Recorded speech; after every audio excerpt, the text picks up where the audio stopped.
நிகழ்விற்கு வருகை தந்து சிறப்பித்துக் கொண்டிருக்கும் மதிப்பிற்கும் மரியாதைக்கும் உரிய திருச்செங்கோடு சட்டமன்ற உறுப்பினர் அவர்களை விழா சிறப்புரை வழங்கிடுமாறு பணிவுடன் கேட்டுக்கொள்கிறேன்.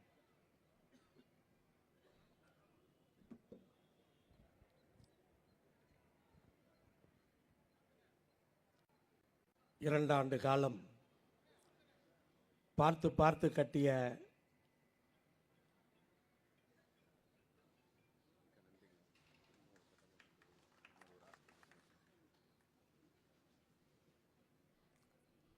இந்த மருத்துவமனையை தமிழ்நாட்டினுடைய முதலமைச்சர் அவர்கள் தன்னுடைய பொற்கரங்களால்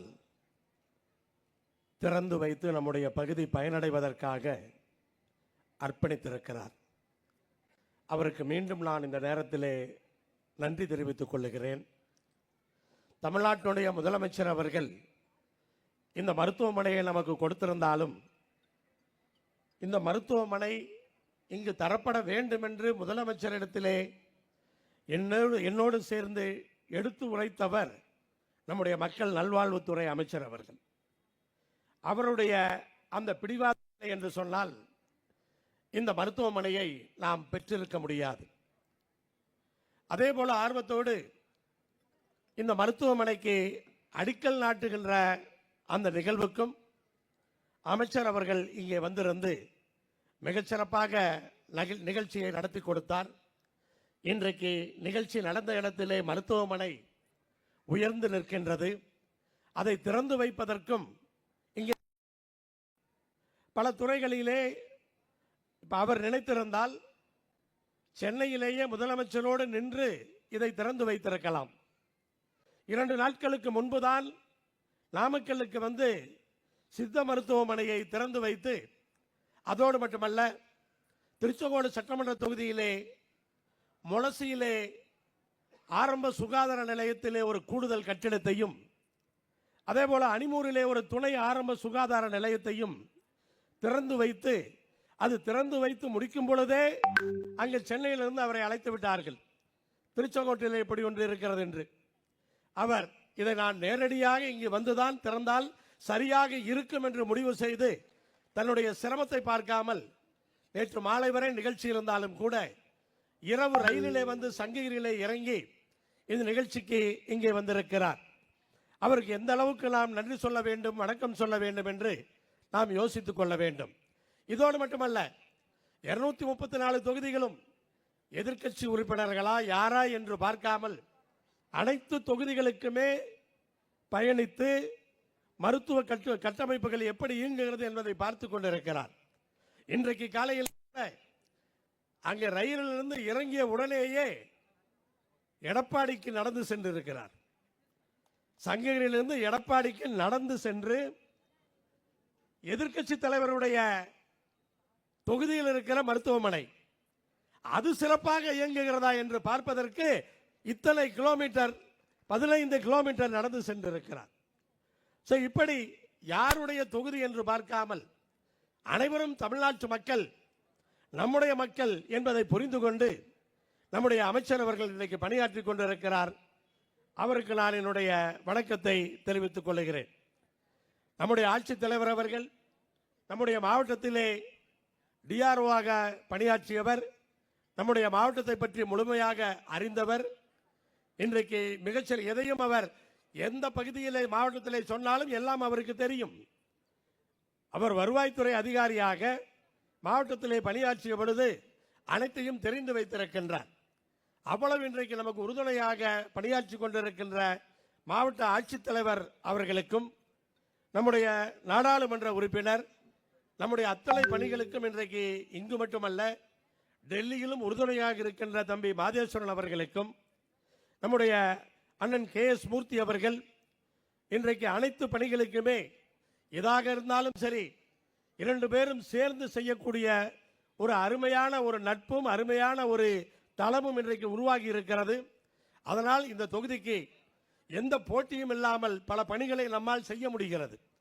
அந்த நல்ல விஷயம் இன்றைக்கு நடந்திருக்கிறது. அந்த வகையில் அவருக்கும் இந்த நேரத்திலே நான் வணக்கத்தை தெரிவித்துக் கொள்கிறேன். நம்முடைய DMS அவர்கள் மேடம் அவர்கள் நம்முடைய இங்கே ஜாயின்ட் டைரக்டராக நாமக்கல்லில் இருந்தவர். அவர் இருந்தபோதுதான் இந்த விஷயங்கள் எல்லாம் நடந்தது. அப்படி இன்றைக்கு இந்த நிகழ்ச்சியிலே அவரும் இன்றைக்கு தமிழ்நாடு முழுவதும் இருக்கிற அனைத்து மருத்துவமனைகளுக்கும் டைரக்டராக இருந்து சென்னையிலிருந்து இந்த நிகழ்ச்சிக்கு இங்கே வந்திருக்கின்றார்.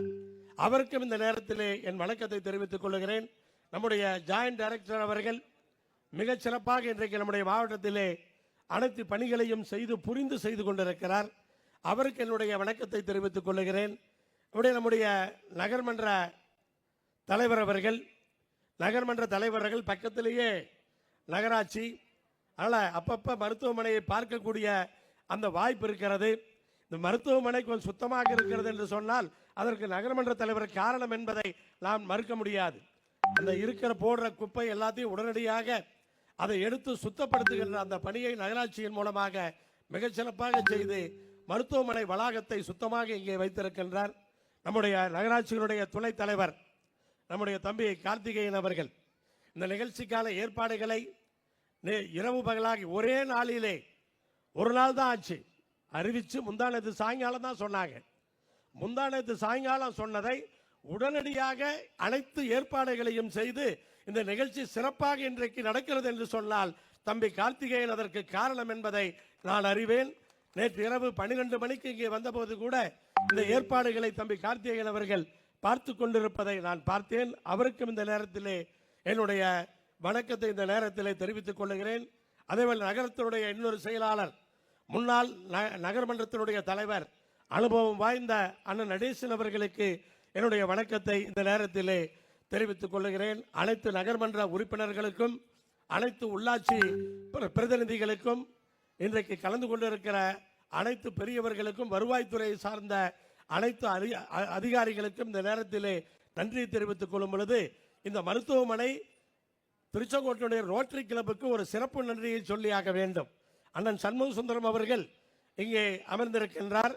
ரோட்டரி சங்கத்தின் சார்பாக பல்வேறு உதவிகளை நம்முடைய மருத்துவமனைக்கு தொடர்ந்து செய்து கொண்டிருக்கிறார்கள்.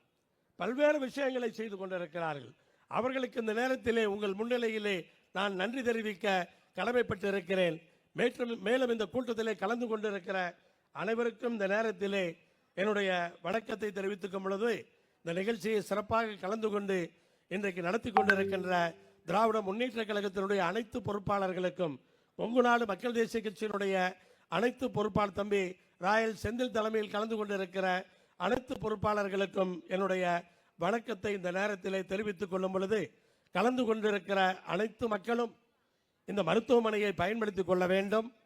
அதே போல இந்த மருத்துவமனையினுடைய மருத்துவர்கள், நம்முடைய இந்த மருத்துவமனையின் தலைமை மருத்துவர் அன்பு சகோதரி மோகனாபானு தலைமையில் பணியாற்றுகிற மருத்துவர்கள், செவிலியர்கள் அனைவருமே மிகச்சிறப்பாக குறுகிய இடத்திலே இந்த கட்டடத்தை எடுத்த பின்னால் மிக குறுகிய இடத்திலே இன்றைக்கு மருத்துவமனையை நடத்தி கொண்டிருக்கிறார்கள். அதனிலேயே இதை வேகமாக இந்த கட்டடத்தை கட்டி முடித்து உடனடியாக திறக்க வேண்டும் என்ற ஒரு வேகத்திலே இன்றைக்கு வேகமாக இதை திறந்திருக்கின்றோம். அப்படி பணியாற்றி கொண்டிருக்கிற அனைவருக்கும் இந்த நேரத்திலே நன்றியும் என்னுடைய பாராட்டுக்களையும் இந்த நேரத்திலே நான் தெரிவித்துக் கொள்கின்றேன். நம்முடைய மாண்புமிகு அமைச்சர் அவர்கள் நான் சொன்னது போல 2 நாட்களுக்கு முன்பு நாமக்கல்ல இருக்கிற மாதிரி ஆகிப்போச்சு. அவர் 2 நாட்களுக்கு முன்பு இங்கு வந்து சித்த மருத்துவமனை திறந்து கொல்லிமலைக்கு போயிட்டு கொல்லிமலையிலிருந்து அவரே நடந்து இறங்கி வேண்டாராம். வண்டியெல்லாம் வேண்டாம், நான் இறங்கி நடந்து போயிடுறேன் அப்படின்னு சொல்லி அவர் மாரத்தான் ஓட்டத்தில் மட்டுமல்ல, இந்த துறையில் இருக்கிற அனைத்து மருத்துவர்களையும் அதிகாரிகளையும் ஓட விடுவதையும் நான் பார்த்து கொண்டிருக்கிறேன். அதன் மூலமாகத்தான் இந்த துறை சிறப்பாக இயங்கிக் கொண்டிருக்கிறது. நம்முடைய அன்பு சகோதரர் வரதராஜன் அவர்களை பார்க்கும் போதெல்லாம் நான் கேட்பேன், எப்படி அவருக்கு நீங்கள் ஈடு கொடுக்கிறீர்கள் என்று அவ்வப்போது கேட்பேன். இன்றைக்கு அப்படி சிறப்பாக இந்த நிகழ்ச்சிக்கு கலந்து கொண்டிருக்கிறார். அதனால பயன்பாட்டுக்கு திறந்து வைக்கப்பட்டிருக்கிற இந்த மருத்துவமனை கட்டிடம் மட்டும் அழகாக இருக்காது, மிகச் சிறப்பான சேவையாற்றும். மக்கள் இதை நீங்கள் எல்லாம் பயன்படுத்திக் கொள்ள வேண்டும். இன்றைக்கு மருத்துவமனை 23 கோடி என்று சொல்லுகிறார்கள். ஆனால் 25 கோடியை தாண்டி இந்த மருத்துவமனைக்கு செலவு செய்யப்பட்டிருக்கிறது. ஏன்னா எஸ்டிபி பிளான்ட் மட்டுமே 1 கோடி, அது அதுக்கப்புறம் வந்தது. அந்த பட்ஜெட்ல இருக்கிறதுனால 23 கோடியே சொல்றாங்க. இது 25 கோடியை தாண்டிடுச்சு. அதே போல ஆரம்பத்தில் பார்த்தீங்கன்னு சொன்னா முதலாக அவர் அமைச்சரான பின்னாடி அமைச்சர் அந்த அமைச்சருக்காக ஒதுக்கப்பட்ட வீட்டுக்கு கூட அவர் செல்லவில்லை.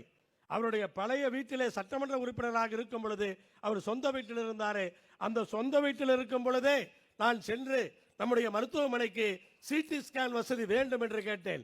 அங்கே இருந்து கையெழுத்து போட்டவர் நம்முடைய அமைச்சர் சிடி ஸ்கேன் வசதியை உடனடியாக நம்முடைய மருத்துவமனை கொடுத்தார். இன்றைக்கு கூட சொன்னார், எடப்பாடி மருத்துவமனையில் கூட சிடி ஸ்கேன் இல்லைன்னா இல்ல எடப்பாடி மருத்துவமனையில் சிடி ஸ்கேன் இல்லையா. திருச்செங்கோட்டில் 2021 ஆட்சி வந்த உடனேயே முதல்ல சிடி ஸ்கேன் வசதியை இங்கே செய்து கொடுத்தார். அதே போல மறுபடியும் சென்றோம், ரேடியாலஜிக்கு இங்க ஆள் இல்லை அப்படின்னு சொன்னோன்னே திருவண்ணாமலை மெடிக்கல் காலேஜிலிருந்து ஒருத்தரை மாற்றி கொடுத்து உடனடியாக எக்ஸ்ரே செக்ஷன் இங்கே இயங்கக்கூடிய அந்த உதவியை இன்றைக்கு செய்து கொடுத்தார். ஆனால் அந்த டெக்னீஷியன் இல்லாமல் இயங்க முடியாது.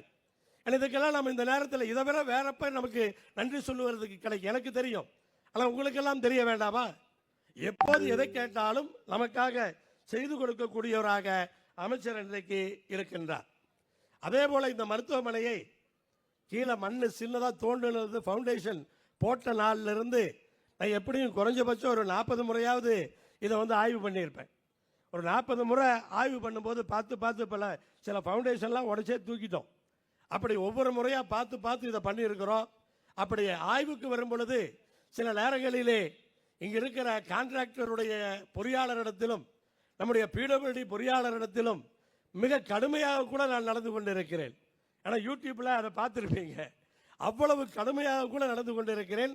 ஆனால் அதையெல்லாம் தாண்டி அதை பொறுத்து கொண்டு நான் எத்தனை முறை ஆய்வு செய்தாலும் எவ்வளவு கடுமையாக இருந்தாலும் அதையெல்லாம் பொறுத்து கொண்டு இன்றைக்கு எல்லோரும் வியக்கின்ற வகையிலே இந்த கட்டணம் நிற்கிறது என்று சொன்னால் அதற்கு அவர்கள் காரணம் என்பதை இந்த நேரத்தில் நான் தெரிவித்துக் கொண்டு அந்த 2 பேருக்கும் நான் இந்த நேரத்திலே சால்வை அணிவிக்க விரும்புகின்றேன். ஏன்னா கடுமையா பேசுனதுக்கு எனக்குன்னு ஒரு கில்ட்டி கான்சியஸ் இருக்காதா? 2 பேரும் தயவு செஞ்சு தம்பி வினோத்தும் ஏயும் மேடைக்கு வாங்க. வினோத் இல்லையா? பிடபிள்யூடி ஏயும் நிக்கலாம் வாங்க. சரி, வினோத்துக்கு பதிலாக அவங்க முதலாளி வாங்க, கான்ட்ராக்டர் வாங்க. சால்வை கொடுங்க.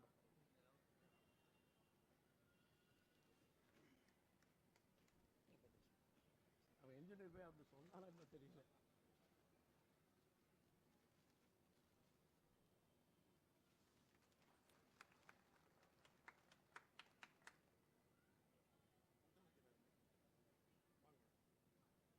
எவ்வளவு திட்டம் நடக்குது.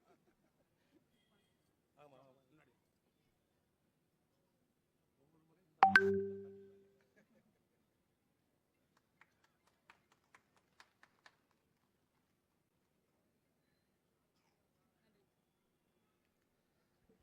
ஒரு கட்டடம் நிற்கிறது என்று சொன்னால் எல்லோருக்கும் தெரியும், அதனுடைய அடித்தளம் இல்லாமல் கட்டடம் நிற்காது. உள்ள எவ்வளவு வேதனைகளும் அந்த விஷயங்கள் எல்லாம் மறைந்திருக்கிறது என்பது வெளியே தெரியாது. கட்டடம் தான் பார்ப்பதற்கு அழகாக தெரியும். அவர்களெல்லாம் மிகவும் சிரமப்பட்டவர்கள் என்பதை உங்கள் முன்னே அறிமுகப்படுத்த வேண்டும் என்றுதான் இன்றைக்கு அவர்களை நாம் கௌரவப்படுத்தினோம். இதேபோல கடைசியாக ஒரே ஒரு கருத்தை தெரிவித்து நான் விடைபெறுகின்றேன். இன்றைக்கு பல்வேறு விஷயங்கள், எங்கேயாவது சட்டம் ஒழுங்கு பிரச்சனை ஏற்பட்டாலோ அல்லது மருத்துவமனைகளிலே ஏதாவது பிரச்சனை ஏற்பட்டாலோ உடனடியாக காவல்துறையோ அல்லது மருத்துவத்துறையோ சம்பந்தப்பட்ட அமைச்சரையோ அரசாங்கத்தையோ குறை சொல்லுகின்ற அந்த பழக்கம் மிக அதிகமாக இன்றைக்கு ஆகி போனது. காவல்துறையாக இருந்தாலும் மருத்துவத்துறையாக இருந்தாலும் அரசாங்கமாக இருந்தாலும் நமக்கு இருக்கிற கட்டமைப்புக்கு தவறுகள் குற்றங்கள் நடந்துவிட்டால் உடனடியாக நடவடிக்கை எடுப்பதற்கு தான் கட்டமைப்பு இருக்கிறது. ஒரு மனிதன் மனதுக்குள்ளே என்ன வக்கர புத்தியோடு இருப்பான் என்று அமைச்சர் தெரிந்து கொள்ள முடியுமா? அல்லது முதலமைச்சர் பார்த்தால் தெரியுமா? காவல்துறை அதிகாரிகள் பார்த்தால் தெரியுமா? ஒரு குடும்பத்திலே கணவனும் மனைவியும் இருக்கிறார்கள். 4 சுவர்களுக்குள்ளே அவர்களுக்குள்ளே என்ன பிரச்சனை இருக்கிறது என்று முன்னாடியே பார்த்து அந்த குற்றத்தை தடுக்க முடியுமா? அதற்கான வாய்ப்பு கிடையாது. இன்றைக்கு 2 குழுக்கள் நடுரோட்டிலே சண்டை போட்டுக் கொள்ளுகிறார்கள் என்று சொன்னால் 1 மணி நேரம் முன்னாடி அவர்கள் சண்டை போட்டுக் கொள்ளுவார்கள் என்று அனுமானிக்க முடியுமா? அதற்கெல்லாம் வாய்ப்பு கிடையாது. இதெல்லாம் என்ன நடக்கும் என்று ஒரு திருட்டு போகுது ஒரு வீட்டில், இந்த வீட்டில் நாளைக்கு திருடுவாங்கன்னு போலீஸுக்கு தெரியுமா? எதுவுமே தெரியாது. ஒரு மருத்துவமனையிலே ஒரு பிரச்சனை நடக்கிறது என்று சொன்னால் அது எவ்வளவு கண்காணிக்க முடியும்? அது கண்டுபிடிக்க முடியாது. அப்ப நடந்த பின்னால் என்ன நடவடிக்கை எடுக்கிறார்கள் அதைத்தான் பார்க்க வேண்டும். அதைத்தான் பார்க்க முடியும். உலகத்தில் எந்த நாட்டிலையுமே தவறு குற்றம் நடப்பதற்கு முன்பாக குற்றம் நடக்கும் என்று கண்டுபிடிக்கக்கூடிய அந்த வசதி கிடையாது. எவ்வளவு உளவுத்துறை இருக்கலாம், காவல்துறை இருக்கலாம், செயற்கை நுண்ணறிவு எவ்வளவு வேண்டுமானாலும் முன்னேறி இருக்கலாம், ஆனால் கண்டுபிடிக்க முடியாது. முதலிலே நாம் குற்றம் சாட்டுவது காவல்துறையைத்தான். ஆனால் காவல்துறை எவ்வளவோ நல்ல விஷயங்களை செய்கிறார்கள், அதெல்லாம் பாராட்டுகின்ற அந்த நிலை ஏற்படுவதில்லை. ஆனால் அப்படிப்பட்ட இந்த சூழலிலே சமூகத்திலே மக்கள் புரிந்து கொள்ள வேண்டும். குற்றம் நடக்கிறது என்று சொன்னால் அதற்கு சமூகம் காரணம் இல்லையா? ஒரு குழந்தையை வளர்க்கிறார்கள் என்று சொன்னால் அதற்கு பெற்றோர்கள் காரணம் இல்லையா? குற்றம் நடக்காமல் தடுக்க வேண்டும் என்று சொன்னால் நல்ல பண்பாட்டோடு கட்டுப்பாட்டோடு ஒழுக்கமான பிள்ளைகளாக குடும்பத்திலே பெற்றோர் வளர்க்க வேண்டும். பள்ளிகளிலே ஆசிரியர்கள் நல்ல பழக்கங்களை, நீதி போதனை போன்ற விஷயங்களை சொல்லித்தர வேண்டும். அதன் மூலமாகத்தான் குற்றங்களை குறைக்க முடியும். அதிகாரிகளோ அரசாங்கமோ குற்றங்களை குறைக்க முடியாது. குற்றம் நடந்தவுடன் நடவடிக்கை எடுத்தார்களா, எவ்வளவு வேகமாக எடுத்தார்கள் என்று பார்க்க வேண்டும். கோவையில் கடைசியிலே 4-5 நாட்களுக்கு முன்னால ஒரு நிகழ்ச்சி நடந்தது. 24 மணி நேரத்திலே காவல்துறை 3 குற்றவாளிகளையும் பிடித்து விட்டார்கள். குற்றவாளிகள் பிடிக்கப்பட்டனர். ஆனால் அந்த 24 மணி நேரங்களுக்குள்ளாக காவல்துறை எவ்வளவு வசைபாட்டுக்கு உள்ளானது என்று எல்லோருக்குமே தெரியும். ஆனால் 3 நாட்களில் பிடித்து விட்டார்கள். அதற்காக காவல்துறைக்கு நாம் பாராட்டுகளை தெரிவிக்கின்றோம். ஆனால் சமுதாயத்தினுடைய சீரழிவு என்பது ஒரு ஆணும் பெண்ணும் இரவு 11 மணிக்கு மேலே விமான நிலையத்தின் பின்புறம் விளக்கு வெளிச்சம் கூட இல்லாத இடத்திலே இருந்தார்களே, அந்த சமூக சீரழிவை எப்படி தடுப்பது? அது வளர்க்கிற விதத்தில் இருக்கிறது. அப்ப சமுதாயத்திற்கும் சமூகத்திற்கும் ஒரு பெரிய பங்கு இருக்கிறது என்பதை புரிந்து கொள்ள வேண்டும். அப்படிப்பட்ட அந்த பங்களிப்பை சமூகம் கொடுப்பதன் மூலமாகத்தான் குற்றங்களை குறைக்க முடியும் என்பதை இந்த நேரத்திலே, இந்த வாய்ப்பை பயன்படுத்தி இந்த நேரத்திலே பதிவு செய்து, மீண்டும் நான் இந்த மருத்துவமனையை நமக்கு அளித்து மிகச்சிறப்பாக இது வருவதற்கு உறுதுணையாக இருந்து இன்று பல்வேறு விஷயங்களை நடத்தி காட்டிக் கொண்டிருக்கிற மாண்புமிகு அமைச்சர் அவர்களுக்கு இந்த நேரத்தில் நன்றியை தெரிவித்துக் கொள்கிறேன். இன்றைக்கும் ஒரு 5-6 கோரிக்கைகளை மருத்துவமனையின் சார்பாக ஒரு சில வசதிகளுக்காக அமைச்சரிடத்திலே கொடுத்திருக்கின்றேன். அவர் அதிகாரிகளிடத்தில் எல்லாம் இப்ப இடையிலேயே பரிசீலித்துக் கொண்டிருக்கிறார். அவர் வெகு விரைவிலே அதை செய்து தர வேண்டும் என்ற அந்த கோரிக்கை அவருக்கு வைத்து, கடைசியாக அமைச்சர் அவர்கள் இன்னும் நமக்கு கடன் பெற்றிருக்கிறார். அவர் இங்கே கால்கோள் விழா நடத்திய பொழுதே ராசிபுரத்துக்கு என்னவெல்லாம் நடக்குமோ அது திருச்செங்கோட்டுக்கும் நடக்கும் என்று சொல்லி சென்றிருக்கிறார். இடையில கூட அவர் மறந்துவிடக் கூடாது என்று நான் ஞாபகப்படுத்தி இருக்கிறேன். ஆனால் இந்த மருத்துவமனை என்பது கட்டிடம் வந்துவிட்டது, சிறப்பு. ஆனால் இந்த கட்டிடம் எங்களுக்கு போதாது. இதே போல இன்னொரு கட்டிடம் இருந்தால் மட்டும்தான் இடம் இருக்கிறது. இதே போல இன்னொரு கட்டிடம் 50 கோடி ரூபாய்க்குள்ள வரப்போகுது. ராசிபுரத்துக்கு இது வரைக்கும் 53 கோடி ரூபாய் கொடுத்திருக்கீங்கன்னு நீங்களே அன்னைக்கு சொல்லியிருக்கீங்க நாமக்கல்ல. அதனால இதே போல இன்னொரு பிளாக் வந்தாதான் நமக்கு தேவையான வசதிகளை முழுமையாக செய்ய முடியும். இன்னைக்கு பார்த்தா நிறைய இடம் இருக்க மாதிரி இருக்கும். ஆனால் வந்திருக்க எக்யூப்மெண்ட்லாம் விரிச்சு போட்டோம்னாவே இடம் இருக்காது போல இருக்கு. அவ்வளவு நெருக்கமாக அது இருக்கிறது. அமைச்சர் உள்ளே போய் பார்க்கத்தான் போகிறார். அதனால நீங்கள் பட்ட கடனை நீங்களே தீர்க்க வேண்டும் என்று இந்த நேரத்திலே அன்போடு உங்களுக்கு இந்த கோரிக்கையை வைத்து, உண்மையிலேயே ஒரு மாவட்ட இணை மருத்துவமனையாக இதை எங்களுக்கு நீங்கள் உருவாக்கி தருவதற்கு எப்போதும் போல உறுதுணையாக இருப்பீர்கள் என்ற நம்பிக்கையோடு மீண்டும் நான் உங்களுக்கு நன்றியும் பாராட்டுக்களையும் வாழ்த்துக்களையும் தெரிவித்து விடைபெறுகிறேன். நன்றி, வணக்கம்.